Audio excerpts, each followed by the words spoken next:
அனைவருக்கும் வணக்கம்.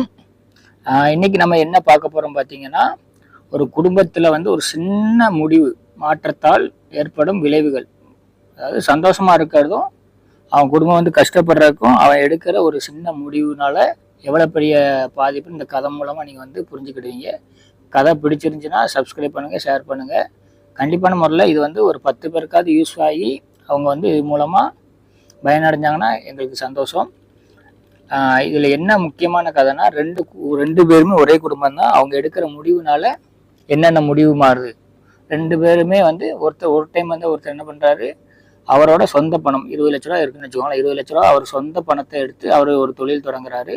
தொழில் தொடங்கி திடீர்னு ஒரு 5 லட்ச ரூபா லாஸ் ஆயிடுச்சு அப்படின்னாலும் மீதி 15 லட்சத்தை வச்சு அவரால் அந்த தொழிலில் என்னென்ன தப்பு பண்ணோன்னு சொல்லி திரும்பி அதில் வந்து மீண்டு வர்றதுக்கான வாய்ப்பு இருக்குது. இது அவர் வந்து ஒருத்தரை நம்பி, அதாவது இன்னொருத்தரை நம்பி பணத்தை கொடுத்து இது எங்களுக்கு வந்து ட்ரிபிள் ஆக்கித்தாங்க அப்படின்னு சொல்லி பணத்தை நம்ம கொடுத்துட்டு, அவர் வந்து என்ன பண்ணுவார், அவர் அதே மாதிரி ஒரு 5 லட்சம் லாஸ் பண்ணிட்டாருன்னா அவர் என்ன பண்ணுவார், அந்த 5 லட்சம் மீட்கிறதுக்கு ட்ரை பண்ணி மீதி உள்ள 15 லட்சத்தையும் லாஸ் பண்ணுறதுக்கு அதிக வாய்ப்பு இருக்குது. இது நீங்கள் உங்கள் கையில் இருந்துச்சுன்னா அந்த பணம் வந்து 15 லட்சம் லாஸ் ஆகாமல் நீங்கள் தடுப்பீங்க.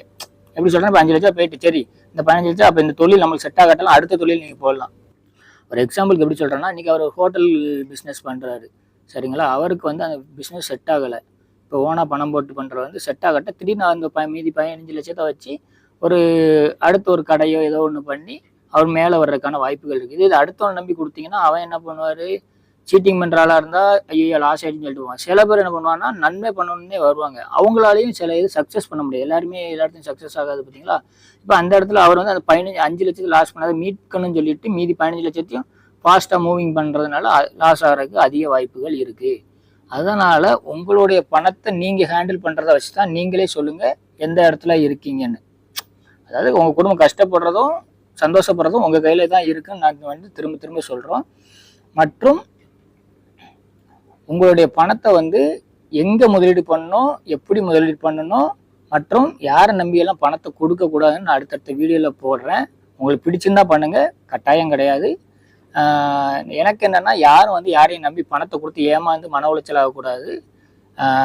இப்போ தமிழ்நாட்டில் வந்து மேக்ஸிமம் வந்து ஏமாத்துற ஆளுக்கு வந்து அதிகமாகிட்டே இருக்காங்க, சீட்டிங் பார்ட்டிஸ்.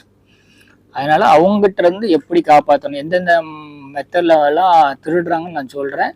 உங்களுக்கு வந்து பிடிச்சிருந்தா ஷேர் பண்ணுங்கள், சப்ஸ்கிரைப் பண்ணுங்கள். மீண்டும் அடுத்த ஒரு நல்ல வீடியோவில் சந்திக்கிறேன். நன்றி, வணக்கம். அது மட்டும் இல்லை, இந்த 2 குடும்பத்தில் உங்கள் குடும்பம் இப்போ எந்த நிலைமையில் இருக்குன்னு சொல்லுங்கள். நம்ம அதுலேருந்து மீண்டு வர்றதுக்கு முயற்சி செய்வோம். நன்றி.